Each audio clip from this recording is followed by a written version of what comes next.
and the previous vote passed.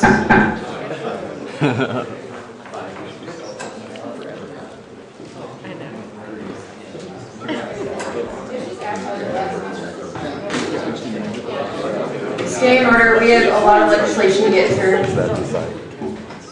And we have an extension until 11:30. Okay, so just real quick, I have gone ahead and talked to Which, and I'm also setting up a meeting with David Riddle, the Director of Dying Services. But pretty much what's happened is Dying Services has not renewed the contract for Which, so they are being kicked out at the end of the year. I'm sorry, at this point for effect. Anyway. Stay in order. There is a lot happening, and it's going to keep us in this room a lot longer.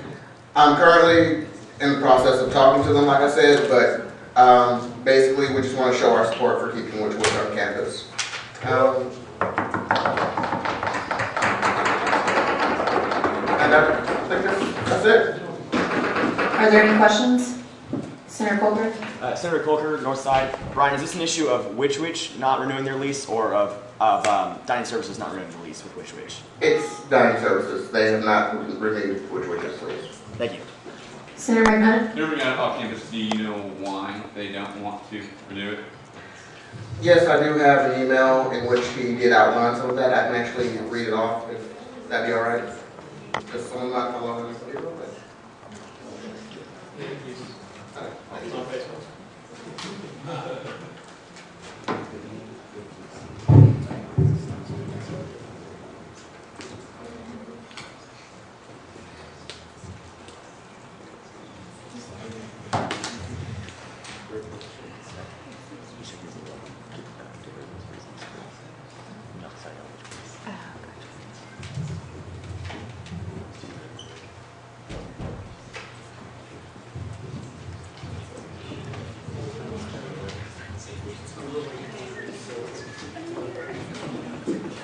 Stay in order.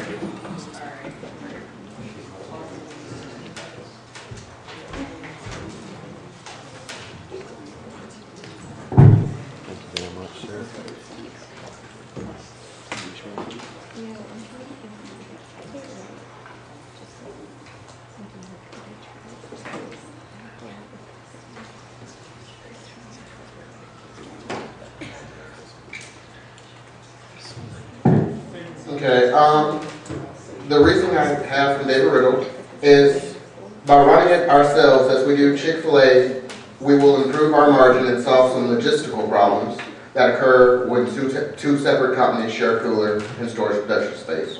But it's mostly about improving our margin.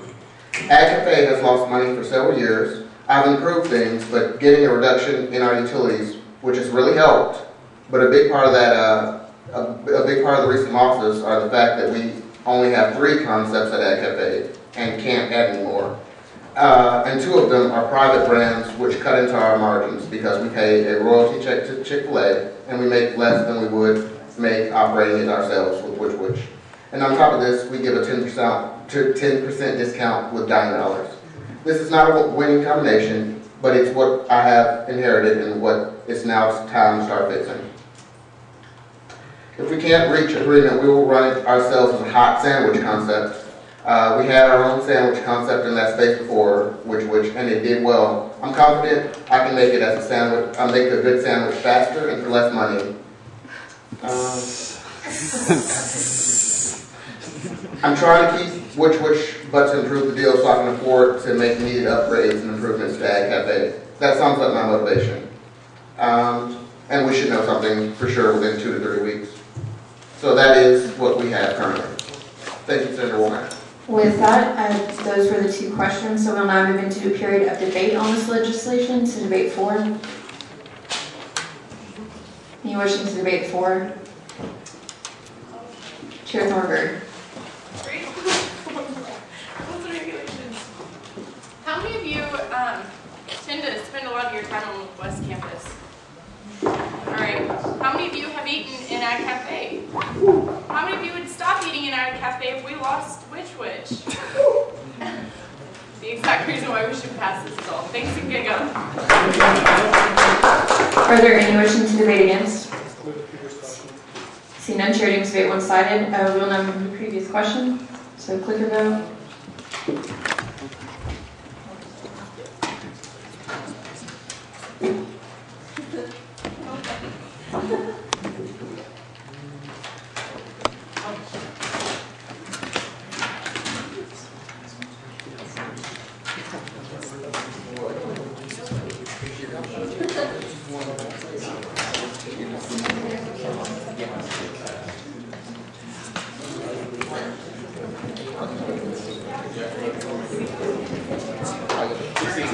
Yes, 15 seconds. Which? Hey, quickly, press A. Press A. It's more important. Save the which way. The chair, this bill passes. Will the bill authors of SB 6350, the on-campus dining options bill, please come forward?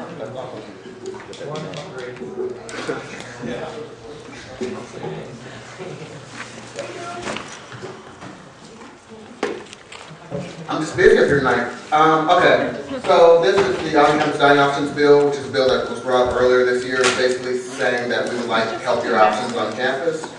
We did talk to Director David Riddle about this, and we did come to the conclusion that it was mainly the meal plans that were problems because they really don't have too many healthy options for the meal plan, the maroon plate specials specifically.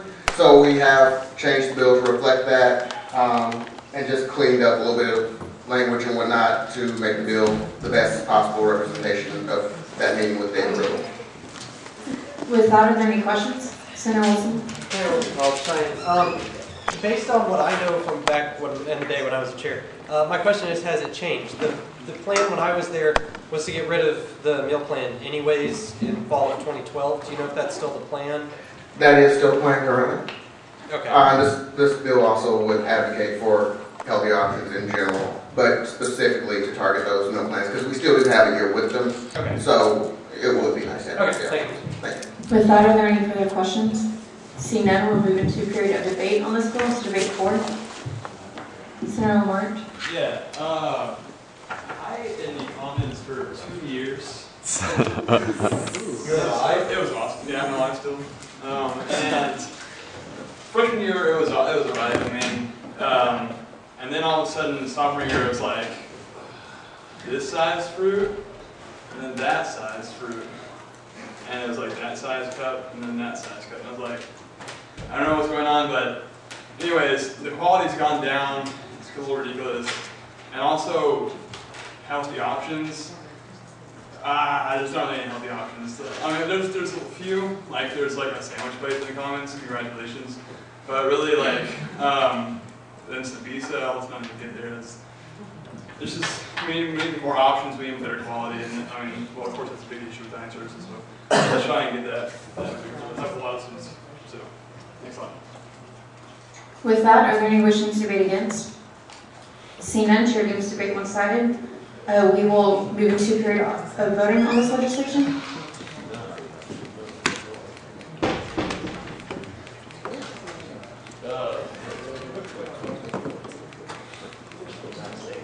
First, no, fail.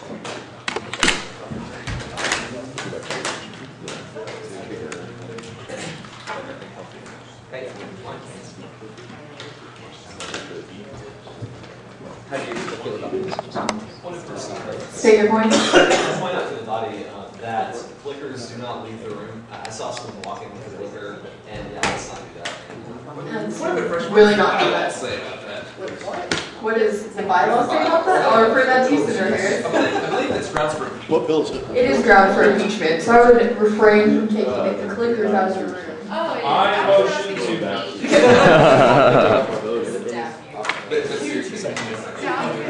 Seriously, get out there. Sorry, not sorry. With that, this bill passes. Will the bill authors of SB 6360, the classroom safety bill, please come forward? Stay in order.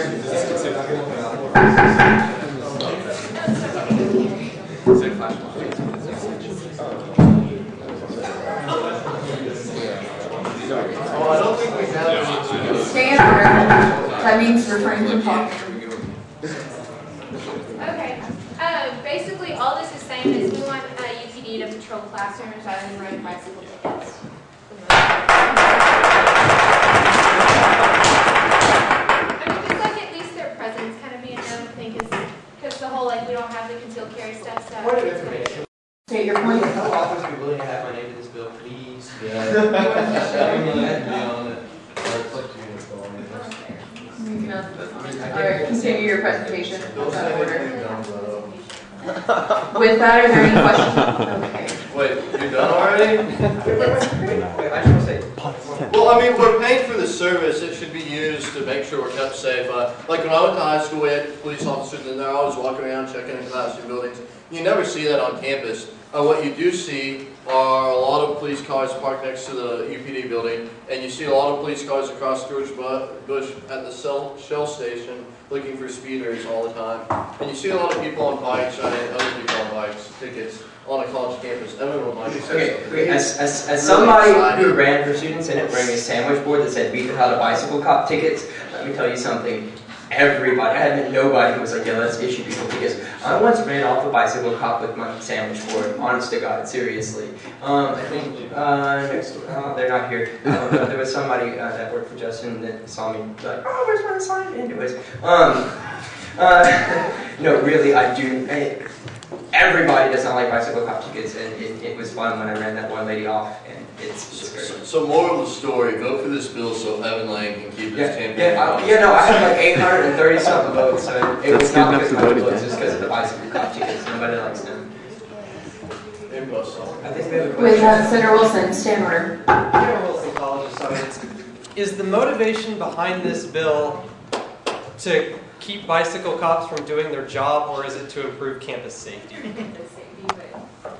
I mean, if you consider it a job to give somebody a ticket for going the wrong way on the sidewalk, which there actually is a wrong way to go on the sidewalk, you do that, then yes. Alright,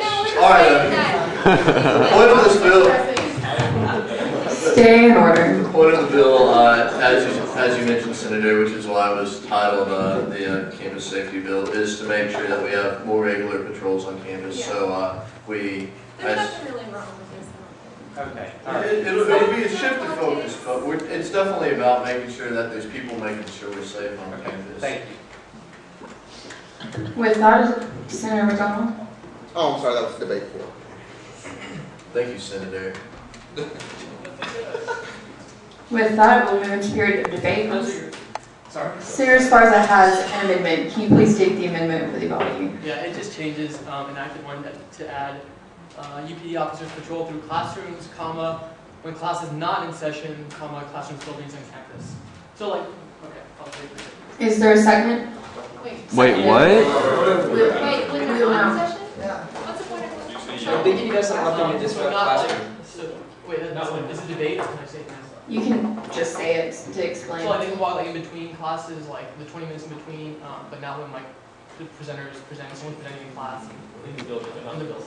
They can be in the building, just not in the classroom when someone's speaking. Okay. With that, to debate for this amendment, Senator Womack. I have a feeling this might be one of those things that gets crazy. This should not be a difficult issue. I don't think anybody, if we're ever in a situation where the difference between a police officer being outside the door and inside the class while a classroom is being conducted, we have a whole new list of problems. I think it would obviously be beneficial that they patrol the classroom buildings and things like that. Just not just pop in and be like, "How's the seminar going? Anybody doing anything illegal?" Like that's just unnecessary and disruptive. And I mean, I'm sure we're gonna get a lot of people like freaked out by this notion, but it's really, really quite a simple request. It's not going to endanger us all or do anything crazy. It's just asking for classes to not be disrupted. So with that, let us begin wild accusations. Madam Speaker. State your point. I move to amend this amendment No. to add the word. No. Add the word "and" before the word "when." Okay. Awesome. I move to amend the amendment. Okay, everyone stay quiet. You amended the amendment to say what? What are we going to make it sacred?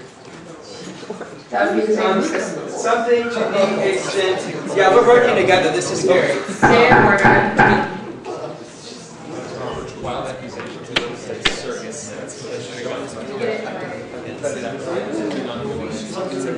While we're formulating this to debate against sin or reason, Okay, this is probably going to change depending on what they decide to do here. But Hold on. If we are going to make this vote, I'm debating here. no, we're debating, they haven't made a motion yet, they haven't said that it's not in writing. What? Why don't we currently do this, right? We are debating on this amendment. Stay in order. We are debating the Esparza amendment because the other amendment has not been written and given to the chair to add to the amendment. So before that happens, we're still debating on the First Amendment. The First Amendment? Yes. So when class is not in session? Yes. Okay. Can we restart my time since I was interrupted like 8 times? In a second. Madam Speaker, when is my time starting? Now. Okay. So, as far as the... Wait, is it with the and or without the The and and? was friendly. Okay, then, whatever. A cop poking his head in the door for like 2 seconds does not disrupt a whole class, especially in Wayner with like a 300-person class. I yield to Scott, and he can do whatever he wants. Oh, okay. Oh no, I'm in favor of this amendment now. I just had a little. What the? Stay in That's order. out of order. That's out of order, Speaker Okay. Bowen. If ever, wait. That's out of order. He was debating against, so you cannot debate for. So you yield to the floor. Okay. Speaker Bowen. Okay. All right. Wait. What is this? This is about to be proposed. This is about. So if you want to stop talking and let them I propose. withdraw my amendment and support Evan. No, you cannot withdraw an amendment. Oh my God, you supported me. It's the property of the body. Stay in order. It is the property of the body. All right. I am speaking. Okay, for everyone who is as confused as I am right now, I am speaking in favor of the Esparza amendment that was proposed. Friendly amendment by me to say and to clean up a small grammar issue. And then now they're thinking about proposing another amendment, but I think it looks good this way. Utilize existing financial resources to implement and increase UPD officer patrols through classrooms, and when class is not in session, classroom buildings on campus. I think that's clear. I think that gets the point of this bill across very well, which is that we want UPD to realign their priorities a little bit to make sure people are safe and spend as much of their resources as they can, making sure people are safe, and because they have very limited resources. I've read somewhere that there are only about, there's probably about 14, about 14 UPD officers on the entire campus. What is that? Stay in order. Okay. All right. So with that, I move for previous question on this amendment, and then after we do that, I will move for previous question on this bill. So with that, are there any wishing to debate against this amendment? There's a motion on the floor to move to the previous question. Multiple seconds. All those in favor of moving to previous question and voting just on this amendment, the first amendment that was proposed, please say aye. Aye. All opposed, please say nay. Nay. I think. Division can call it. All those for moving to previous question and voting, please stand.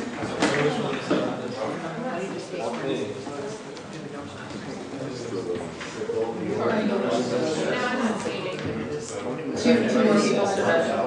Two more people stood up. Okay, that's 26. All opposed, please stand.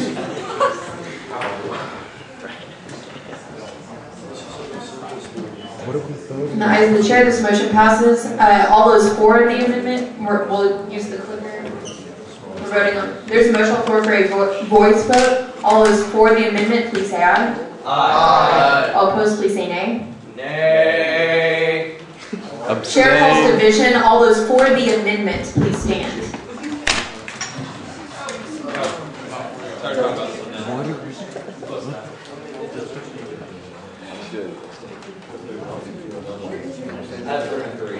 All opposed, please stand. Eyes of the chair, this amendment passes. So we will now move back into debate on this one. That is out of order. We have not heard debate on this bill yet. That amendment was proposed before we heard debate on the bill at all. So we need to hear one on each side. Center plan. To debate forward, yes. Thank you, Madam Speaker. And if you want to field it, you might put your hand up. I'd advise against changing this bill. I don't think this, I mean, it's an alright amendment, but it was unnecessary. We don't have much time. I mean, this is a straightforward bill. Let's not water it down. And let's also try not to micromanage UPD. I did not mean to say I want to micromanage someone with this. This is broad, sweeping changes, which is why I think this past amendment was a little micromanaging. We're telling when to do what. We wrote these things for a general shift. We'd like to see more people around campus. We'd like to know that we're safe. We'd like to have people close by in case something happens. 30 seconds. All this bill is, it's really simple. Let's use the money that we pay for the service in an effective way. I mean, it's really simple, so let's please vote for this bill, and let's not waste time trying to make pointless, silly amendments that won't really accomplish anything, because they're just going to think we're dumb for trying to micromanage how they do their job. And in regards to this being a disruption, they can walk through a classroom and you never even know they're there. Or if you do, it won't be a disruption. And if seeing a police officer is a disruption for you and makes you that nervous, maybe you have things to think about. Please finish your sentence. I yield the floor. Thank you, Madam Speaker. Senator Harris. Point of information. State your point. And permission to purpose. Obviously, there is permission to purpose. Obviously, there's a difference in UPD and campus security. Will this affect anything that campus security does? Are they? This was aimed at UPD. We believe they are more capable to actually ensure our safety on campus. Just wondering. Thank you. With that, to debate against, Senator Lane. I cannot and will not support this bill without my name on it. Okay, with that. Speaker, I move for previous question. Second. To move the previous question. Multiple seconds. All those in favor of moving to previous question and voting, please say aye. Aye. All opposed, please say nay. As of the chair, this motion passes. We'll now move into a period of voting. There's a motion on the floor for a voice vote. Multiple seconds. All those in favor, please say aye. Aye. All opposed, please say nay. Nay. As the chair, that passes. All those for passing this bill, please say aye. Aye. All opposed, please say nay. This bill passes.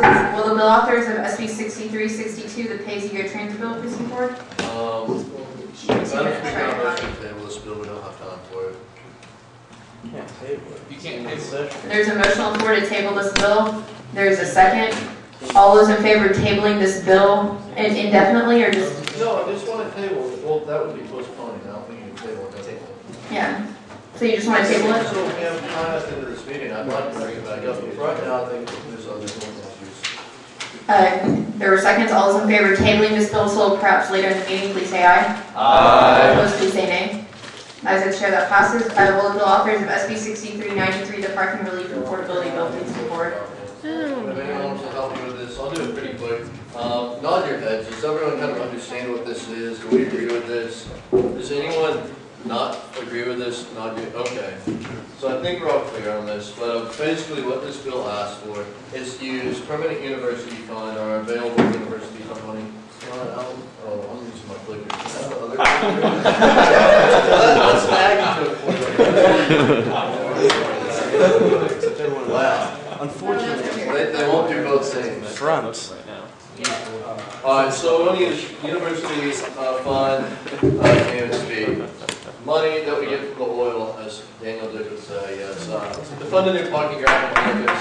Because right now, we have a huge parking situation. The parking spots are not where we need them, which is the highly dense classroom areas on campus. There's not enough parking there. And two, parking permits are really expensive. And if we continue to pay or build over parking areas and make students pay for that parking space to be reconstructed, parking permit rates will go through the roof. They will double, if not triple, like they have at other schools where this has happened as campus gets landlocked. So we need this permanent university fund money to build a parking garage, ideally in this area, to make sure things stay cheap, to make sure we have a place to park. So I think if y'all want me to go in more detail, I can, but since y'all did this motion to keep everything short, I'm just going to keep my presentation short. that works for you. With that, we'll move into period of question and answer. Senator Wilson. Yeah, Mr. College have you spoken with transportation services to determine whether, particularly in the area that you outlined, whether there is a place that they think they can put a parking garage? I don't know if that issue was addressed. We didn't speak. We spoke. We communicated via email. I don't know if we discussed that or not, but I believe they have plans for getting garages in this area because they realize it's a high demand area. Okay, thank you. Are there any further questions? Seeing none, we'll now move into a period of debate on this bill. So debate 4. Senator Reza. People got to park their car somewhere. Why not put it in a garage?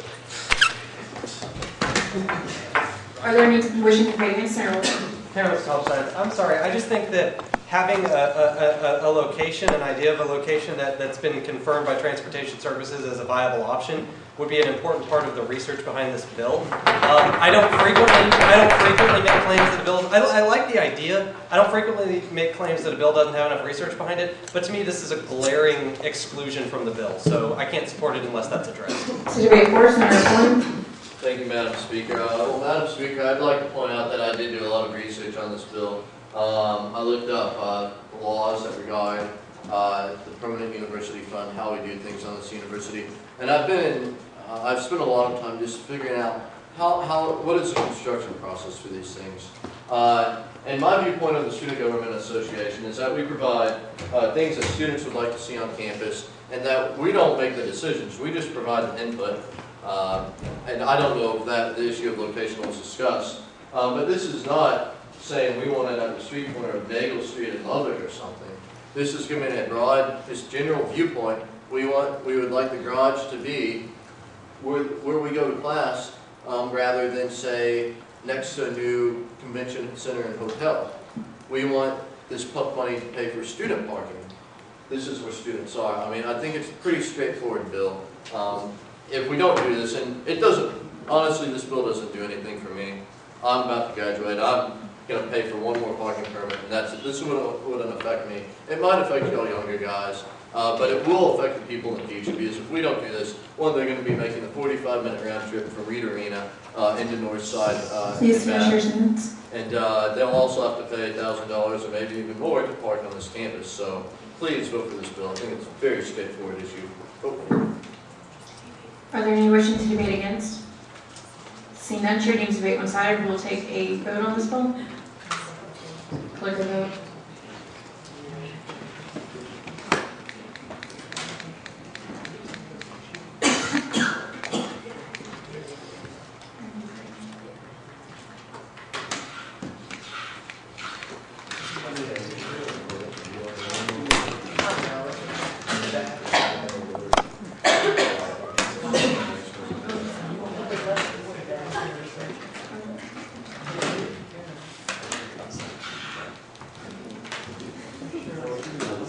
We're going to freeze the screen for a second. So.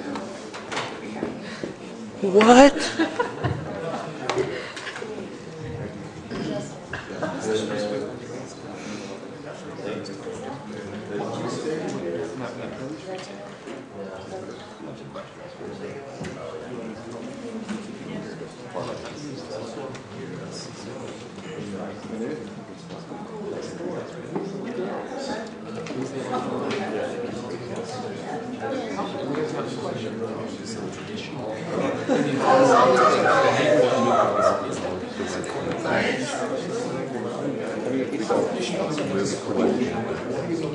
This bill passes with 23.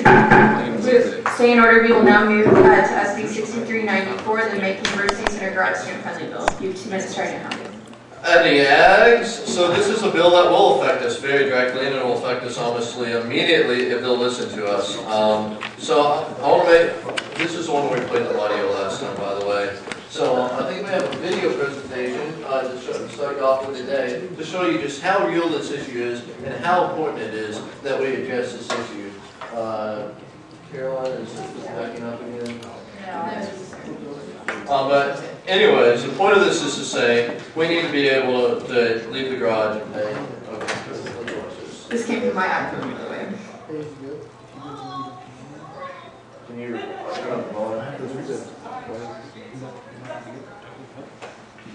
separately.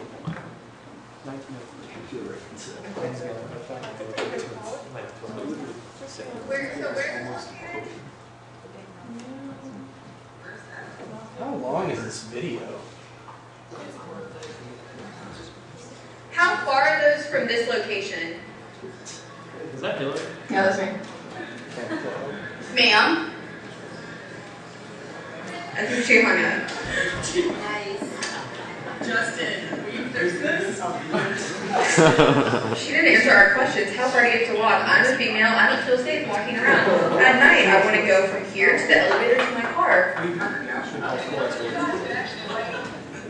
Oh, she was there again. Oh. It cut off and she said we could wait for a UPD officer.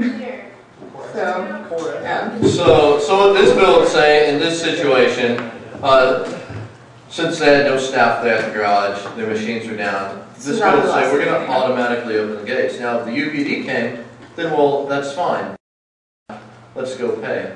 But the idea is that late at night, and this isn't us like sticking quarters into the machine or something to mess it up. This is the university's equipment does not work. It's not our fault.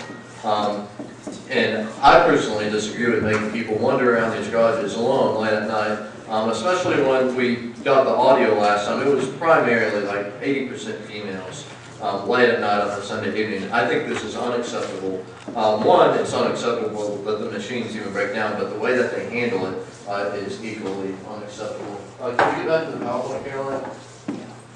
Let's see. So here's some pictures just to show what goes on. You get errors like this. I don't even know what that means. Out of order, system offline, pay booth closed, no one there at all, completely empty, it's wiped out, no one's there.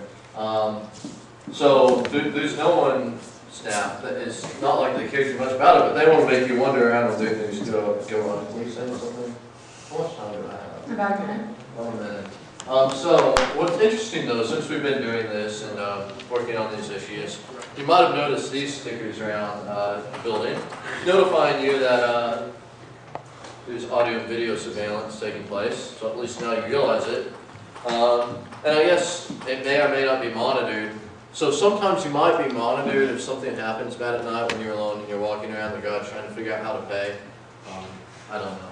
I think it's very interesting. Another point is only the pay machines, automatic pay machines inside Goldus can take cash. So if you don't have cash and those are broken down, I don't know what you're going to do. You're going to have to use a credit card. And it's just not a very good system. If the machines are broken, let's just let people out. Or they can bring someone up here to take care of the problem. Pretty straightforward. We're probably going to hear about how we didn't talk to the administration. So we did talk to the administration. Yes, they disagree. They think there are no problems. They told me these things didn't happen. These things happen all the time. We have pictures, we have video. This is a very real problem. And it needs to be taken into consideration because it bothers students and SGA, other student organizations. And quite frankly, it's embarrassing that we can have machines take your money to pay a park. Point of information. State your point. Why does it say these cameras may not be monitored? You can refer that back. I'll refer that back to you. It's for liability purposes. By having cameras there, it's been argued in courts that creates an expectation that they will be monitored and provide some kind of security benefit. And they've been, not A&M, but other people have been sued and lost a heck of a lot of money because they had cameras and people thought they were being watched and then they got attacked and stuff like that. So, Was that liability. 2 questions? Are there any questions? Senator McDonald? Once again, for debating for. Sorry. Thank you, Senator. Are there any further questions? Seeing none, we'll move into period of debate on this legislation. So debate 4. Senator McDonald. Okay, howdy, Senate. Howdy. I'm so ecstatic about this legislation, I'm about to call for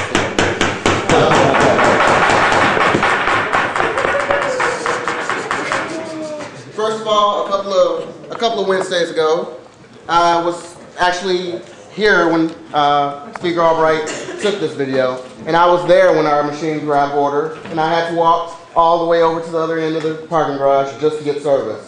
So anything that will help with that, anything that will let them know that there is a problem, is a benefit. We should pass this. If you don't pass it, you have something wrong. I don't know. In fact, in the words of Evan Lang, if you don't pass it, you're a North Korean. I don't know. Anywho, that's pretty much all I have for this. So thanks and gig 'em. Are there any wishing to debate against? Seeing none, chair deems debate one-sided. We'll take a vote on this one. There's a motion on the floor for a voice vote. Is there a second? Multiple seconds. All those in favor of a voice vote, please say aye. Aye. All opposed, please say nay. Nay. Division. Division's been called. All those for, please stand. Your for a voice vote, please stand. All opposed, please stand. And the item of the chair that passes, we will take a voice vote. All those for passing to SB 6394, please say aye. Aye. All opposed, please say nay. And the item of the chair that passes, will the bill authors of SB 63-108 Rule 7.3 bill please come forward. Stay in order. You have 2 minutes starting at counting.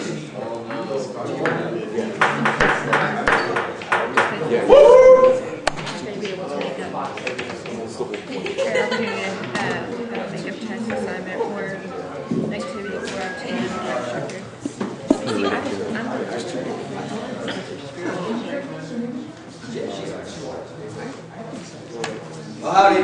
Howdy. I don't know if y'all have had a chance to look over it, but I'll try to break it down for you as fast as possible. The current wording in ruling 7.3 is ambiguous. It says that if you get an excused absence for a test, that your instructor has to provide you with a makeup opportunity. It doesn't specify the terms of that. Your instructor could essentially text you in the middle of the night and say, hey, show up at my house right now for a test. While that won't happen, and I'm obviously being a bit outlandish here, I do want to specify the terms. There was a case in the undergraduate academic appeals panel where a professor emailed a student who had told him that she would not be able to check her email because she did not have internet connection. She's out of the country. And he gave her, he told her that she had 3 opportunities to make up a test. She didn't get any of those emails. So the professor gave her a 0 on it. It went to the undergraduate academic appeals panel. They ruled in favor of her, saying that they needed to come to a mutually agreeable time. The stipulations of this bill just say that there needs to be a mutually agreeable time, or that it just has to be confirmed within 10 days of the last day of an excused absence. So, questions? Are there any questions? Seeing none, we'll now move into a period of debate on this bill. To debate 4, Senator Womack. If anybody else wants to debate, I'll get to you real quick. Foxcogg's did a great job on this bill. It's a really important issue that needs to be cleared up. Anytime we can get bills like this done that really impact students, especially with certain academic issues in student rules, it's kind of like the creative materials bill, but a whole hell of a lot quicker. So everybody, Foxcogg serving students, actually not getting them to talk about this. Go figure. And then I just really think this is a good bill. Does anybody else have anything to say, or are we ready to vote? Are there any wishing to debate against? Seeing none, chair deems debate one-sided. We'll take a vote on this bill. Motion for a voice vote. There's a motion on the floor for a voice vote. Multiple seconds. All those in favor of the voice vote on this, please say aye. Aye. All opposed, please say nay. Nay. Division. Division's been called. All those for, please stand. You never pass bills with a voice vote. Ever. Stay in order. All opposed, please stand. Once again, this is taking longer than it would. That passes. So we will take a voice vote. All those for passing this bill, please say aye. Aye. Opposed, please say nay. I'm going to chair the ayes who have it. Also, please don't leave the room too much because we are right on the border of having quorum or not. So if you leave, no, seriously. With that, will the authors of SB 63-110, the Operations Committee Reorganization Bill, please come forward? And this is being voted on as emergency legislation. Yes. Yes. State your point. What was the bill title? SB 63-110, the Operations Committee Reorganization Bill. Point of information, or excuse me, point of parliamentary inquiry, is it not out of order to declare bylaws amendments as emergency legislation? It's not. Scott, didn't you write a bill? That was constitutional amendments. Please stay in order. You have 2 minutes starting. For those of you who are unaware, Senator Hathaway has been elected Speaker Pro Tem for the next session. He and I have been interviewing candidates for positions for next year's Operations Committee. What we realized was that in the bylaws, it lays out very specifically, these are the positions, these are their tasks, and this is what we want them to do. And I think there's definitely a place for that. I think that's necessary. But I don't think the place is in the bylaws, because what you run into is sometimes you'll interview a candidate who has strengths that fit more than one. They may not be good at all of the positions. You may want to restructure your committee differently in order to suit your vision. And if you want to... Yeah, I do. Going off of that, basically a lot of the specific tasks of each director is extremely outdated, dating back to like iTunes U, which we don't use anymore. And one of the goals I have for next session is reorganizing and expanding the operations committee so that I can do something called process documentation. And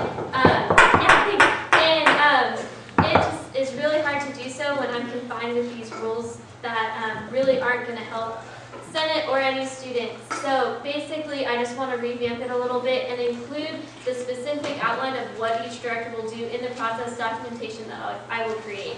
So it'll still be outlined. It can still be transitioned from Senate session to Senate session. It just won't be in the bylaws. And that's basically it. Yeah, and one last thing, this will also decrease the length of the bylaws by at least a page. With that, are there any questions for the bill authors?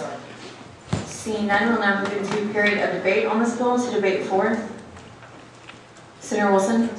Howdy, Tanner Wilson, Speaker of the 64th session. Yeah, I think this is great because it lends some flexibility, and I don't know how many of y'all have ever been to an IA meeting, but when it comes to the internal meetings of the internal business, we need a little bit of flexibility sometimes because we're dealing with like a handful of people trying to follow. I mean, I'm just saying, like, we don't need it outlined specifically how one person of a 6-member internal affairs committee or whatever is going to govern another 6 people. You know what I mean? When those responsibilities are very fluid, and we could very easily find somebody who can handle multiple responsibilities, who has multiple talents and strengths, or maybe we need 2 people to do something. And I think it's a very good idea to leave that up to the discretion of the director of operations, because there's no concern about constitutionality for me, or is this improprietous to let the director of operations determine how we do our operations. Please finish your sentence. So that's it. Thanks.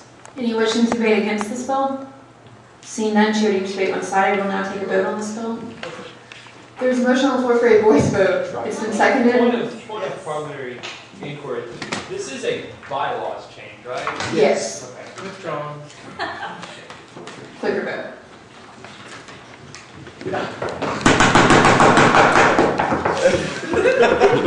Stay in order, Senator Scoggins. That's one. Yeah, that's one.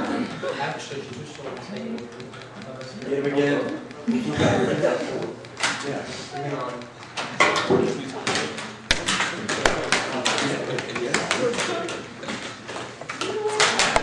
Senator Lang, I think you're responsible for like 8 of the nicks in this gavel on this.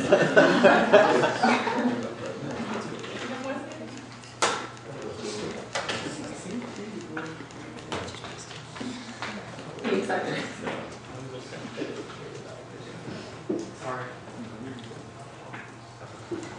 In the eyes of the chair, this motion passes, or this bill passes. Will the bill authors of SB 63-111, the Student Professor Evaluation Program Act, please come forward? And this also was voted by Internal Affairs as emergency legislation. It was passed out of committee, but to be considered emergency legislation. Or wait, no, it's not. This one's not. Sorry. Okay, this act would outline what type of programs the student government will participate in, so that the system offices and the administration here at the university knows what type of program we're willing to be a part of before they go ahead and call things student run. Are there any questions? Senator McDonald? Real quick. So, is this going to be STAP now? It went from slate to straight to STAP, I guess? I'm just thinking. It doesn't change the name. All this act says is that there's a few conditions at the bottom, and we'll scroll down, that outlines what we'd be willing to participate in for the student run. So it says that we have to be completely in charge of the name, the questions, and whether or not there's a student fee attached to it. Nobody else can decide that for us. Thank you. Are there any further questions? Seeing none, we will now move into a period of debate. Senator Womack. Howdy. I actually have reservations about this because I thought it might be a little too heavy-handed, but Crystal and Chris did a great job on this. I think it really outlines and draws a line in the sand. Not what we demanded of the administration, but what we're not willing to compromise on in the future. So I really think that was a great job. Also wanted to take this time to point out that SLATE was the best anagram for this program. And actually, just a fun quick note. SLAP, Student Led Awards Program, was the first name. That was literally the first name. For some reason, people didn't like it, so we had to change it. Anyways, great job, Crystal and Chris. I think you guys, you walked the line perfectly with this bill. Are there any who wish to debate against? Seeing none, chair has decided. We'll take a vote on this bill. Close the vote. There's a motion on the floor for a voice vote. Is there a second? There are some seconds. All those in favor of voice vote, please say aye. Aye. All opposed, please say nay. Nay. That did not pass, so we will take a vote.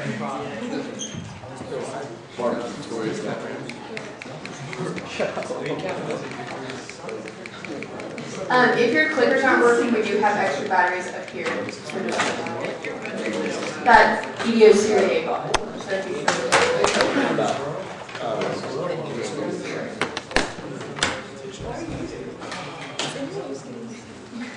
Yeah, I've got like 50. Maybe not 50, but 20.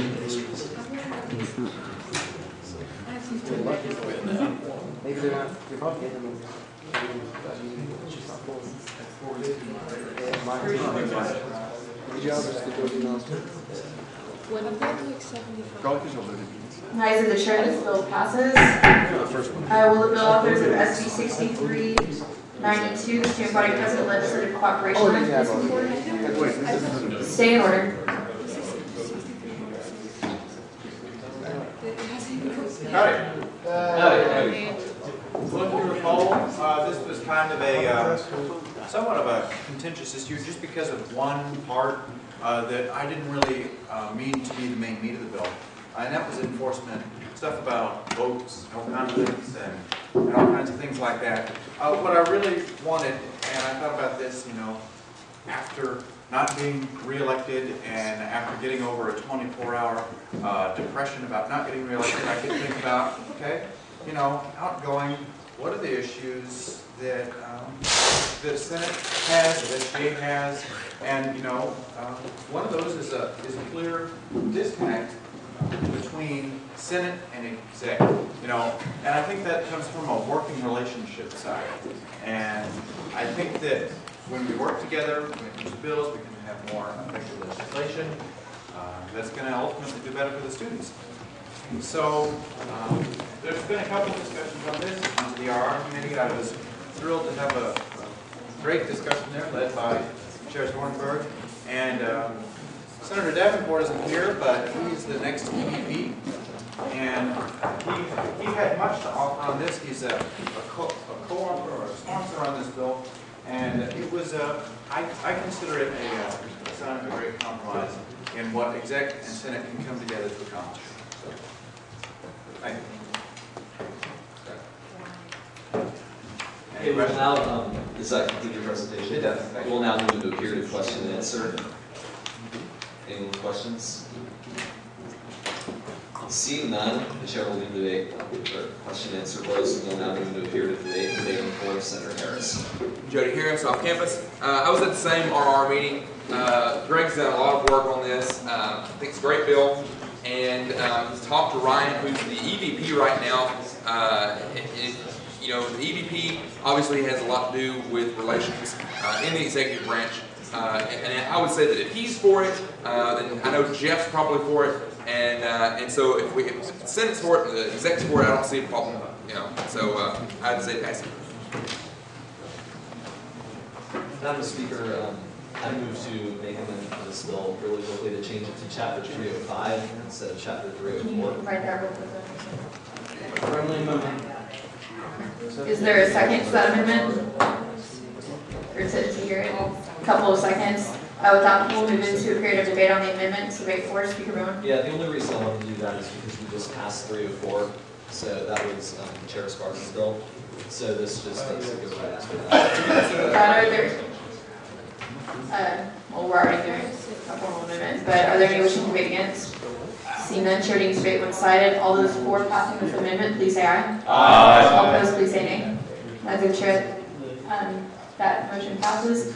So we'll move back into a period of debate. Did we end on for or against? Okay, so any wishing to debate against? Seeing none wishing to debate against, chair deems debate one-sided. We'll move into a period of voting on this bill. So we'll take a clicker vote.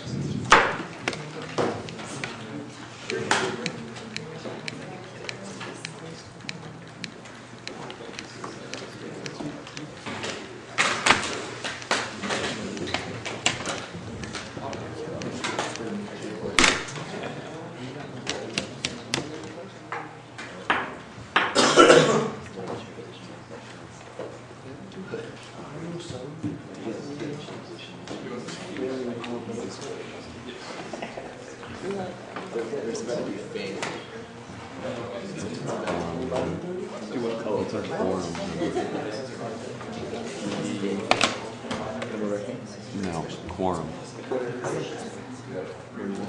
How many people we have to have? And that is the chair, this bill passes. Will the bill authors of SB 63-102, the mission statement and core values bill, please come forward? Ma'am. You have 2 minutes starting at Holly. Sure. Howdy guys, I'm Amanda Hathaway. Howdy. State Senator. This bill basically just includes the invocation pledges and mission statement and core values to the start of the meetings formally. That way it's not at the discretion of the speaker and we can have that throughout every session. I just thought it was important, especially to add the mission statement and core values since that's why we're here. So I guess I'll open it to any questions. Are there any questions? Seeing none, chair deems debate one-sided, or there's no more questions. Okay, we'll move into a period of debate. Debate 4. Any wishing to debate 4, Chair Thornburg? Chair Thornburg, rules and regulations. We need this, so please go for it. Any wishing to debate against? You were yielding. Yeah. Correct. If nothing else, this gives Scoggins something to do. He did introduce the bill. Since he has declined a number of every leadership position I've ever nominated him for, I think this is important so that he may continue his role in Senate. Thanks, Deacon. I'd like to make a motion for an amendment or a friendly amendment just to add the Aggie Honor Code. The Aggie Honor Code's been around a hell of a lot longer than the Aggie core values, so that's my reasoning. State your point. I would propose as a formal amendment to just get it in writing. Okay. So again, this is a formal amendment that would add the Aggie Honor Code to be read at the beginning. I have a point of information. If it's a friendly amendment, can I just say that's voluntary? How does that work? You could accept. Do you want to accept as a friendly amendment? Yes. Okay. Awesome. Any wishing to debate against this bill? Seeing none, chair deems debate one-sided. We'll now take a vote on this bill. Click your vote.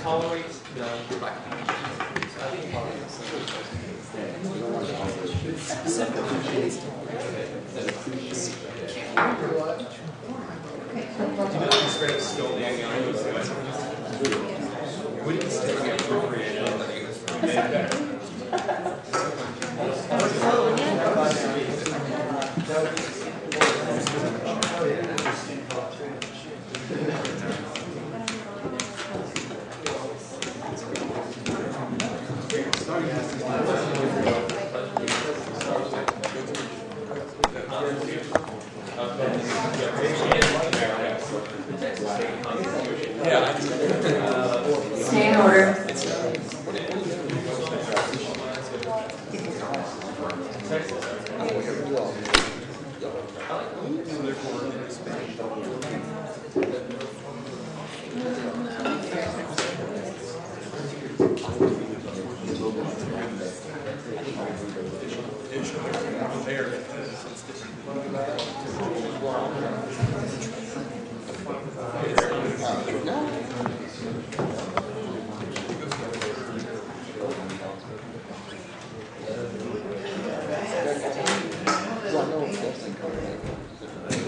As the chair, this bill passes. Will the bill authors of SB 63 want to through the opening procedures bill proceed forward? We didn't want to. Oh, I thought you. Howdy, and halfway business student center. Howdy. I guess I was speaking about the wrong one. This is adding the opening procedures. 102 is adding the mission statement to the opening procedures, and this is adding those procedures for bylaws. So I guess now, as a friendly amendment, I'd like to add the Aggie Honor Code. Any questions? Okay, you're holding up Evan wings.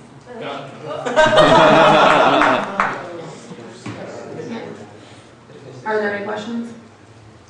Senator Womack? My question is, so we passed what we're going to read in the opening procedures, and now we're making the idea of opening procedures happen? Yes. What happens then in that interim period? What's currently now To going explain on? what happened, I wanted to remove 102, but since it was already in RR, I couldn't do that. But basically, I wrote the mission statement bill first, 102 first, because I didn't know that it wasn't formally in the bylaws, and when I was made aware that 103 was written to formally add it to the bylaws. So it's basically the same thing. Any further questions? Seeing none, we'll move to a period of debate on this bill. Chair Sparta. As far as options, this is a great bill, and I worked very hard to make sure that the meetings run properly. And I yield to the Honorable Senator Murad. Stand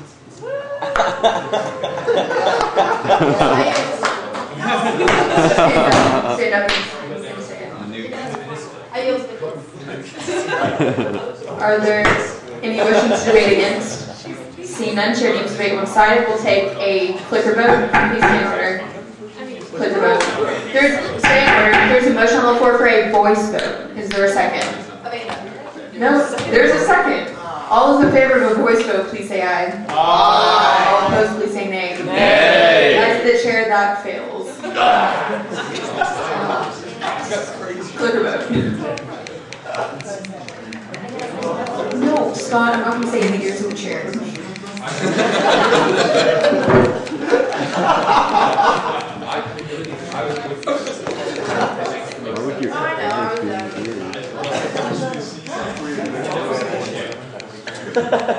Usually there's division calls and people stand, so I see.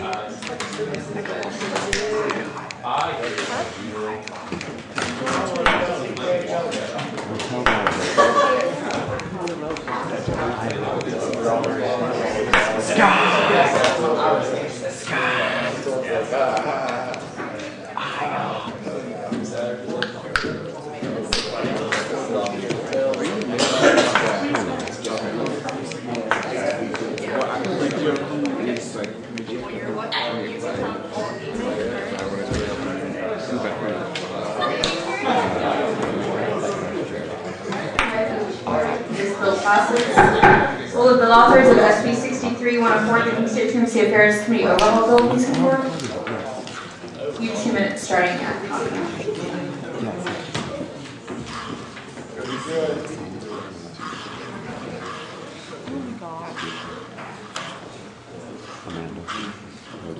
Howdy. Howdy. All right. Well, I'm actually, my name's Jody Harris, for those of you who don't know.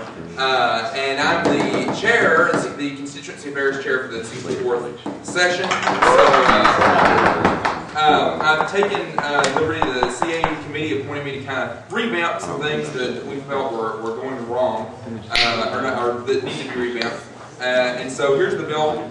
It's extremely long. A short overview of everything. Basically, CA committees will now be mandatory. Caucus leaders will be the first ones appointed to a committee. They won't have to be part of the legislative committee if they don't want to. A couple other things. The director of COM is now on this Constituency Affairs Committee. The liaisons are now on the Constituency Please Affairs stay in order. Just changes like that. Hopefully all of you read the bill. It actually, before this was written, we didn't have any. It just said there was caucus leaders, and then list ambiguous goals.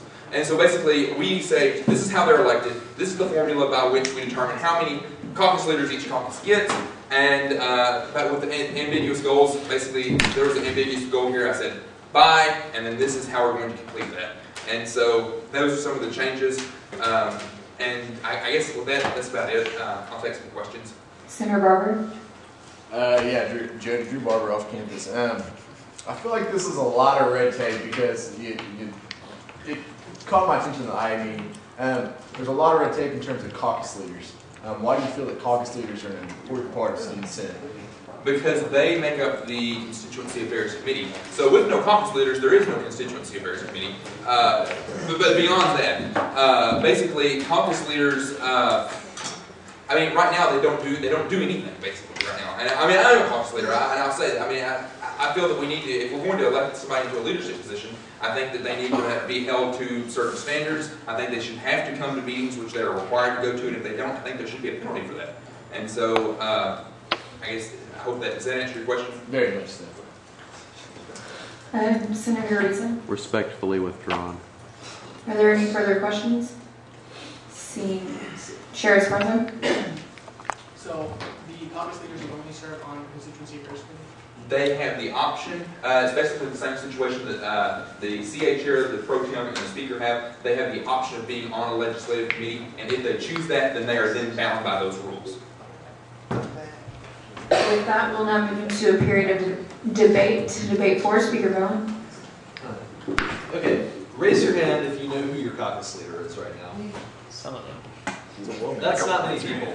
The thing is, most of the caucus leaders in this session either probably don't know their caucus leaders right now, or have already either resigned or absent out. But basically, we elected a bunch of caucus leaders at the beginning, and then we just kind of forgot we ever did that. And they went to meetings every couple of weeks.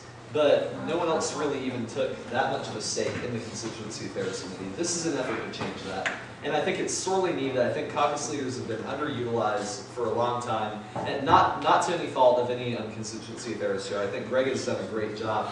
But I think we need structural reforms in the way the Constituency Affairs Committee works to make people more effective, to increase the stature of that position, and to, I think, motivate the caucus leaders to reach out to their constituencies and find out what they care about and what needs to be done. And then if you'll give me, as the last point, the last CA meeting we had 3 caucus. We had 3 caucus leaders show up, and we are supposed to have 22 caucus leaders. So, there again. And with that, are there any wishing to debate against? I have a point of information.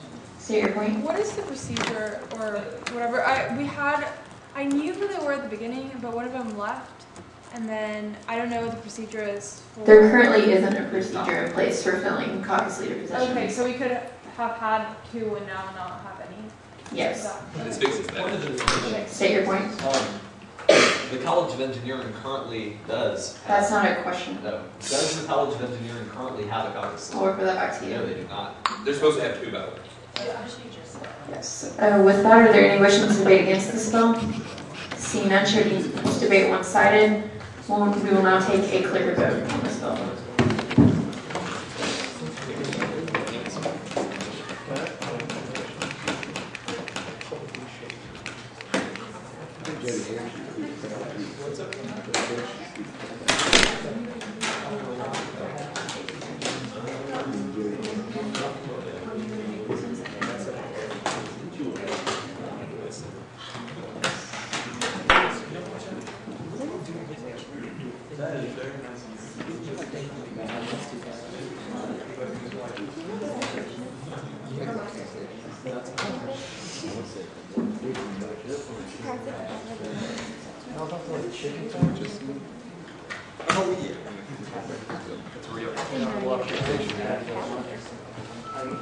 Do you want me to look for Now, as the chair of this bill passes, we will now move to new business. Will the bill authors of SB 63-109, the Senate bylaws audit bill, please come forward? Howdy. Howdy. Okay, bylaws audit on our side for a little under a week. Not nice.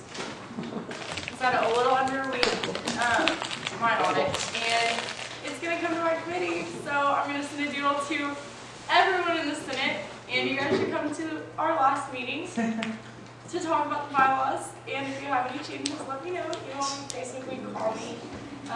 It doesn't matter, but I hope all of you read through them and saw all our marvelous changes. And I think that's about it. With that, Chair Sparza? I don't know yet. That's why I'm sending out a doodle.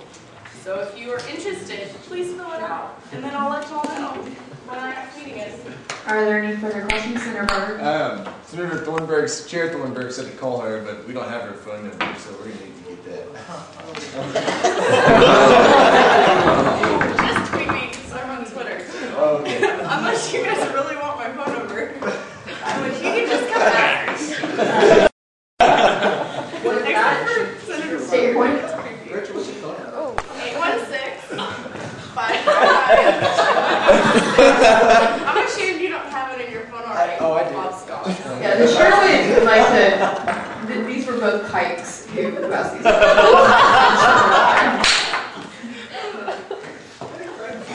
Senator McDonald.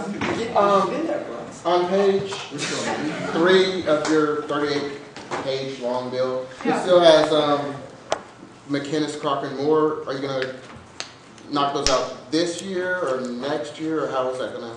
Are they not removed on that one? They're just Hotard is, which that should have been Hotard, but are we? I thought we took them out, but they might not be taken out, so I can do that. Right now. Are there any further questions? I guess, in Senator Harris? retrospect, if you're taking those dorms out, will you insert the name of the dude? There's not. I don't know it yet, so I can't do that. But if anyone knows, please tell me.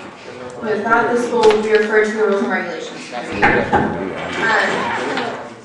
We are going to deviate back to SB 60. Well, I guess we have to, if there are no objections, we'll take SB 6362 off the table.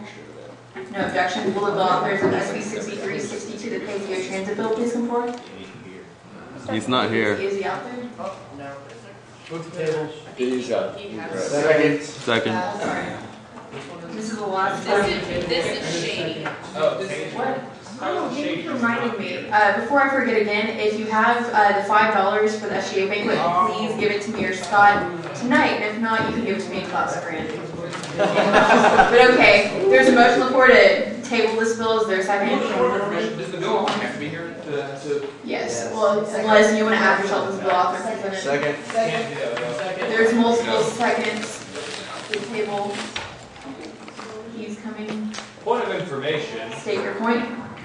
If I were to talk exceptionally slowly for the next 10 seconds or so until Senator Pulliam were to bring himself to the body, would that result in a prolonged and efficient, possibly efficient waste of time? Then share.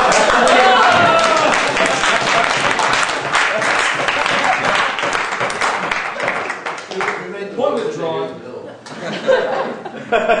So with that, you have 2 minutes starting at having. Alright, well, I was fine with just leaving it on the table, but if y'all want to discuss this very important issue of subsidies on the college campus and making transportation services more effective and moving people from point A to point B, we can do that. So what this bill says is that off-campus transportation services should not be covered by the mandatory student fee.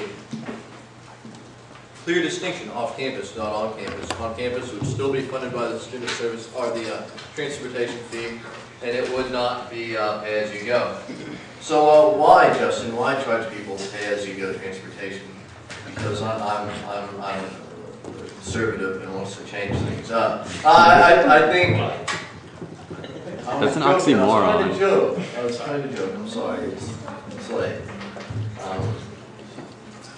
But right now, transportation is not very effectively moving people around from the campus to home and from home to campus. The route I'm on would be a very good example. People get passed over all the time.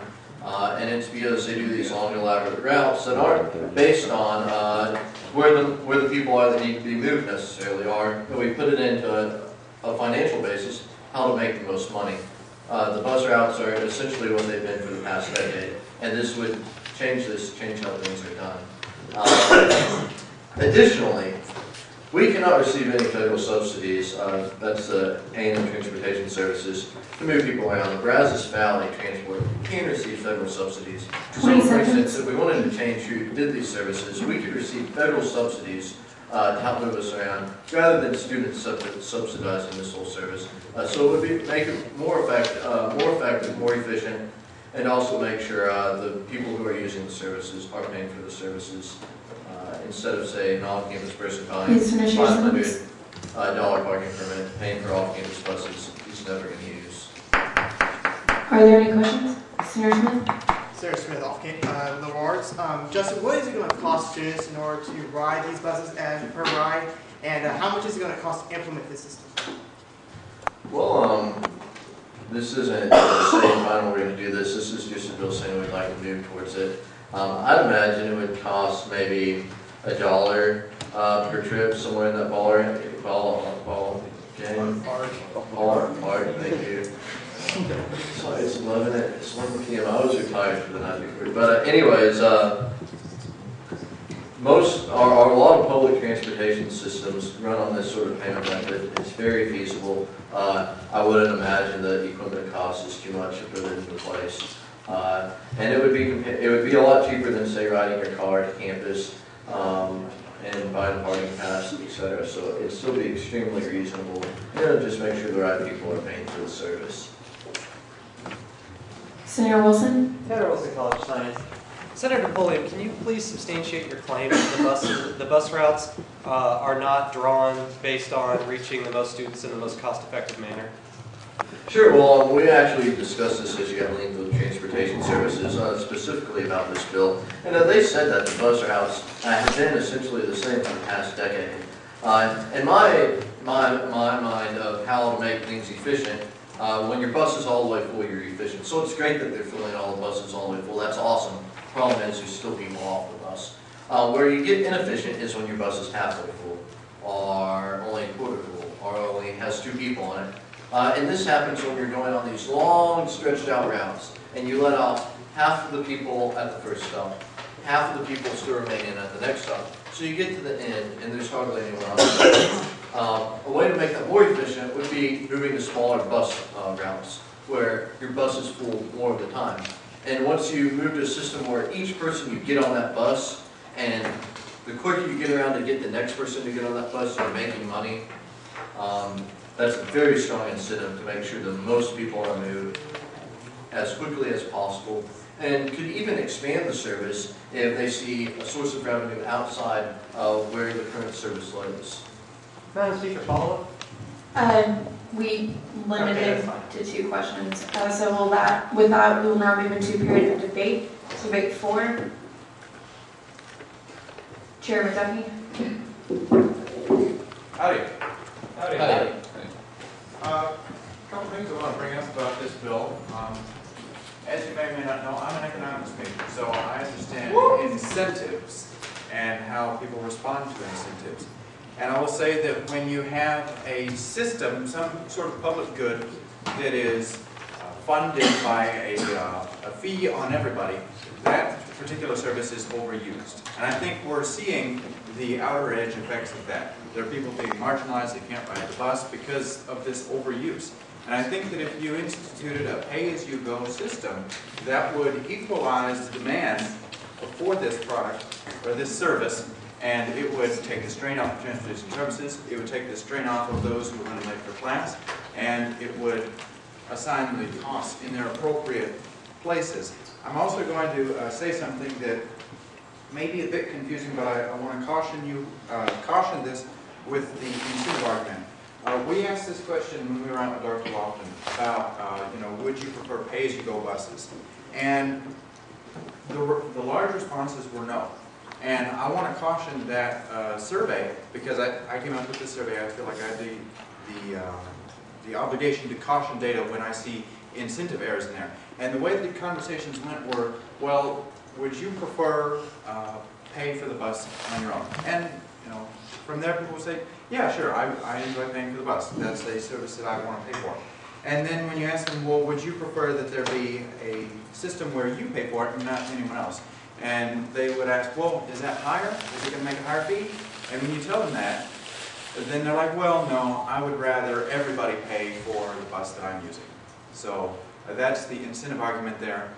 But I really do think that if you assign the costs to the people who use it, it's going to reduce the demand and even out this problem that we're seeing right now. To debate against, Senator Robertson. Hi, Senator Robertson, College of Agriculture. I don't even use off-campus buses, but for us to take that away from all the students who do is wrong, first and foremost. I believe that the student fee we pay.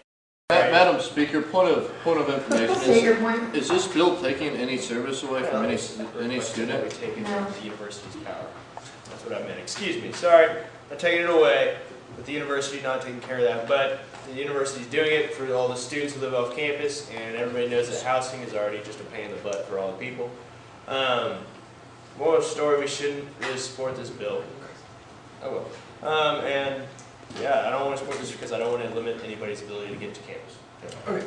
I yield to Tanner Wilson. Yeah, Tanner Wilson, College of Science. So let's talk incentives and let's talk competing resources.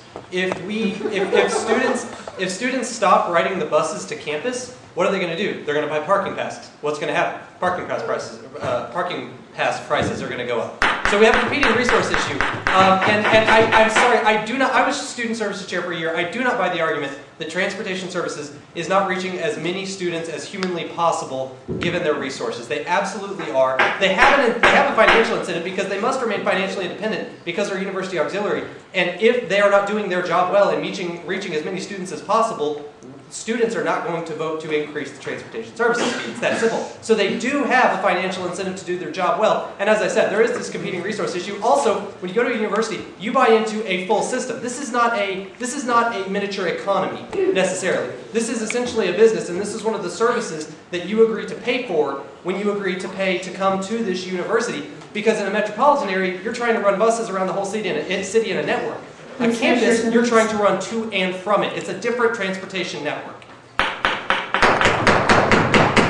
there any questions to debate for this bill? Speaker Bowen. I just wanted to address one of your points that, well, a couple of them. This would increase parking prices. Yeah, it probably would, because people who drive to school would be paying for the service they use. People who ride the buses would be paying for the service they use. I really don't think it makes sense in any kind of system for everyone to pay for something that only a small subset of that group actually uses. That's universalized plunder. What we need to do instead is have people pay for what they use, and people who use more would pay more for it. I don't use off-campus buses. I live off-campus. I actually live too far from campus to have an off-campus bus come to me. So I have to buy a parking pass. But I also pay the transportation services fee for the bus. That doesn't really make sense. I think it makes a lot more sense, and everyone would pay exactly what they need to be paying into this entire system if they paid for what they use, if things would get to where they need to go, and market incentives would apply. And is that my limit? Yes. Are there any wishing to debate against? Senator Lane.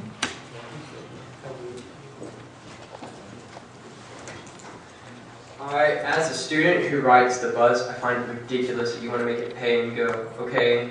There are about 80 people that they cram onto that bus in the morning, and you gotta be kidding me to think that the transportation service is not doing their job. I mean, come on, they send extra buses to come and pick us up and drop us off the Trigon. They are doing their job. Yeah, it's public transportation. You're gonna wait a little bit, but that's public transportation. That's what it's all about. And it's just ridiculous to think that, look, if they make it pay and go, I'm gonna ride my bike. And what's gonna happen to transportation services? They're gonna lose more money, and they're not gonna be able to even go out and service the whole community. I yield to my point.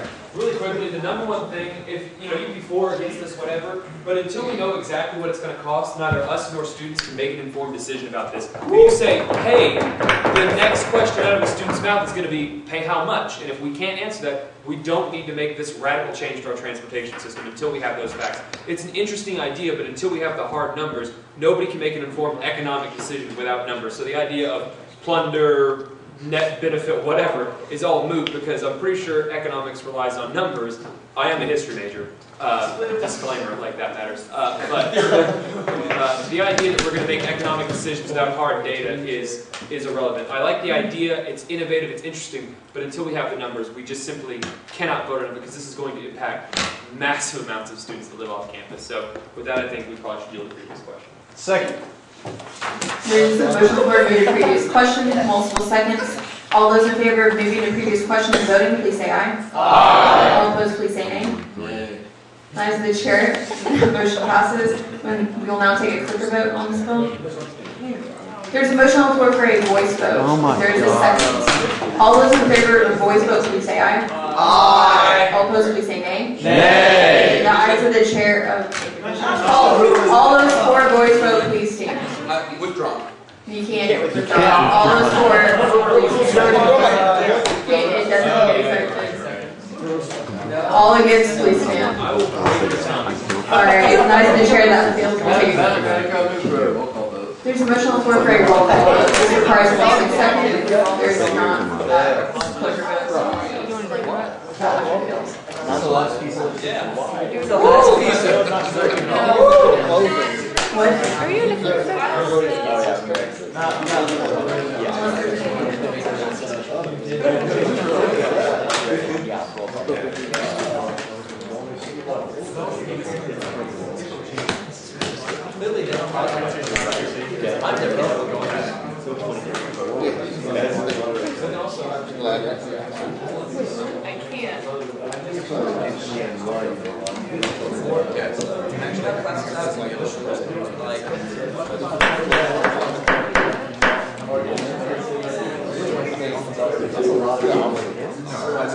The ayes of the chair, this bill fails.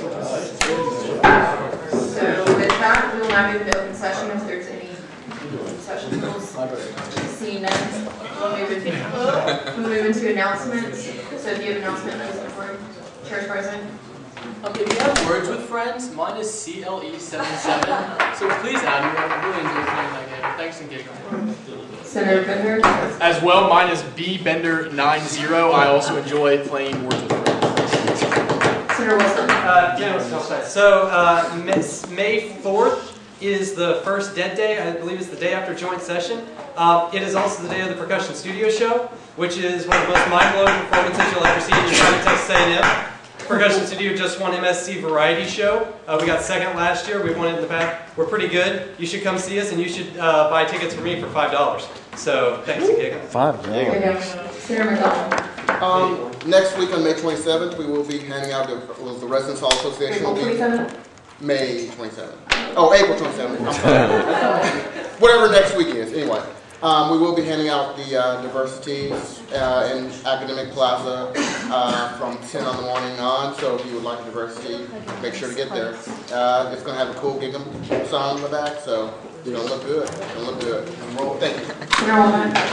Quickly, what day is the SGA banquet? The SGA banquet is next Thursday, April 28th, from 6:30 to 8:30 at the association. On April 28th, come talk to my brother and I. If you're interested, we'll be in, I believe, the room right across the hallway. We'll be doing the floral designs for the banquet. They're going to be wicked awesome. It's very relaxing, I promise. It is a strange hobby to have. But that not being said, there'll be a sign-up sheet that will be circling. If you're interested, contact my brother or I. It's a lot of fun. Bryce, you're in.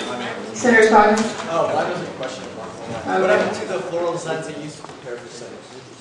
Wait, they died with flowers.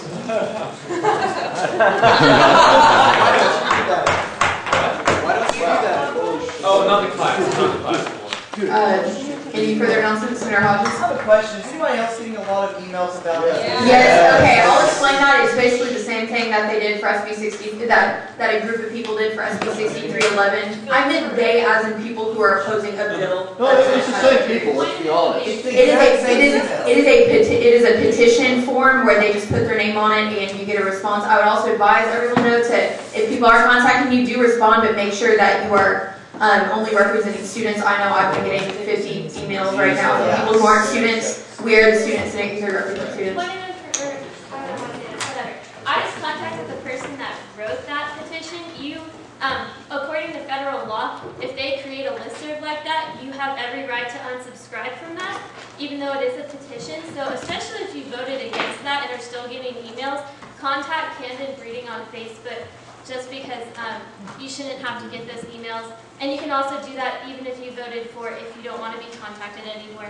So just so you know how to take care of that. I will say though, just since I did vote for it, if you read over it, there were some inaccuracies reflected in the petition that they were describing. So I would definitely follow up with people to make sure that they're getting the correct information.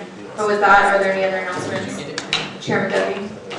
On Sunday, the tomb is being opened and Jesus will have defeated death. Go to church. Are there any other, stay in order. Are there any other announcements? Yeah, everyone stay in order. We're still announcements. Senator Reagan? Stay in order. That means do not talk, please. Did we make an announcement about this? Yeah, you can make the announcement. Did we already make it? Oh, well, I can stand here. Hillary and I and Caroline is also, we're working on a project for helping like hospitals in Bolivia. I volunteered there this summer or last summer, and so we're trying to raise some money, and we are selling t-shirts, and we also have a website. We can send the link later, I think. But we have t-shirts and they're $10. So if you guys want to buy some, let us know. Yeah, we'd really appreciate it. Senator Neidiger. Okay, I'd like to congratulate Senators Robertson, Chaudhry, and Barber on their Class Stars Awards.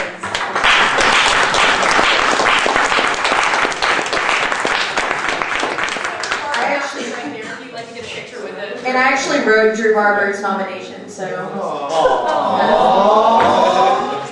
With that, are there any other announcements? Seeing none, we'll move into committee reports. Howdy. Like I said earlier, we have some bylaws, and I want all of you to come to our meetings. It's going to be great, and we're all a lot of fun. And I might bring my Rice Krispie peanut butter cubes.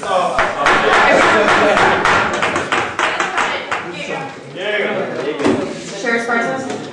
No report from AA. Chair Caverson? Chair Russo? Chair McDuffie?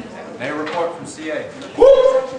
SVP Robinson or a member of the executive branch? SVP Robinson is actually answering emails right now from his inbox is full. That being said, if you have concerns or questions or anything that you need to send to him, he is officially transitioning, well not officially, ceremonially transitioning, and so if you need to email him at jacobrobinson11@gmail.com.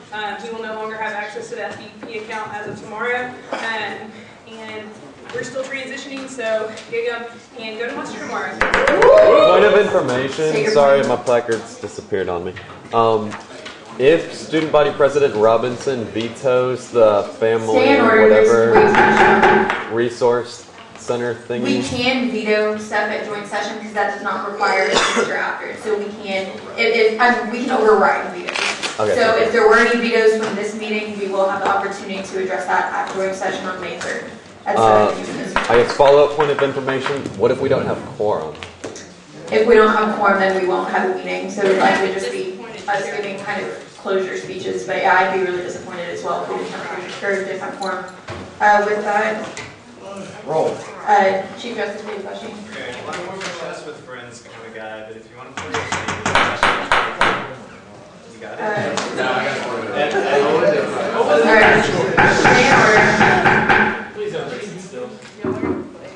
With that, I guess all I have to say is good last meeting, everyone. I think we covered a lot of ground.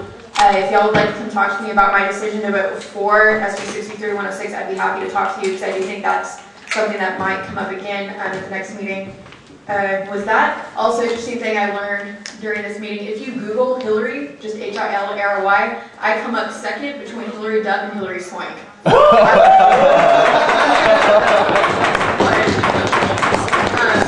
Also, if y'all could buy shirts from Belen, Caroline, and I would really appreciate it. It goes to support a children's hospital, pediatric center in Bolivia. We're selling them for $10. We've already raised $500, so we're trying to. Fuego? Yes, and Fuego after this. And there's IHOP. someone Facebooked me about it. They're like, hey, just so you know. Senator Hodges? Yes. Yes, it is. One information. Say your point. Are we not meeting at IHOP tonight? It's IHOP. IHOP. I think I'm going to Fuego, but I'm going to IHOP. With that, this meeting is now, or Speaker Bowen for. Roll.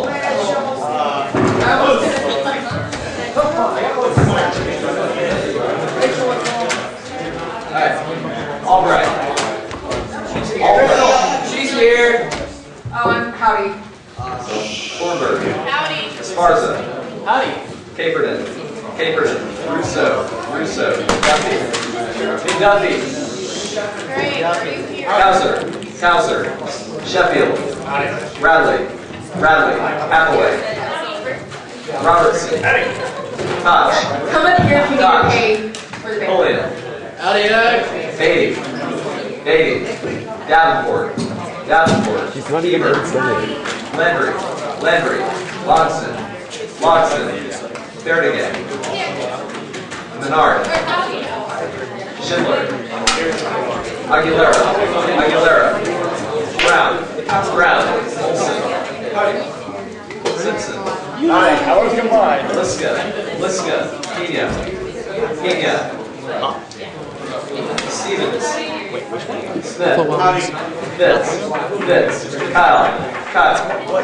What's with this like Senate disunity? You know what I mean? I don't think Jeff would be proud. Smokers is too expensive. Howdy. That is true. We went to El Pato or a Taco Cabana. Howdy. Chris. Did you get a ride? Huh? Are you parked here? Yeah, you want a ride? Yeah. I'll go with you. Where's everyone? I haven't Roger. Johnson. Which one?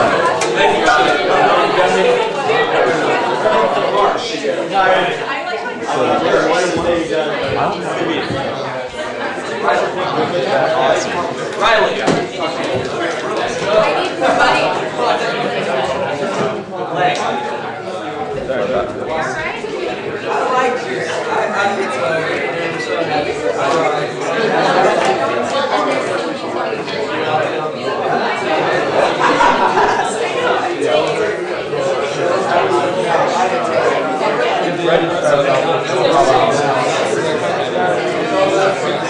Scott, are you done yet?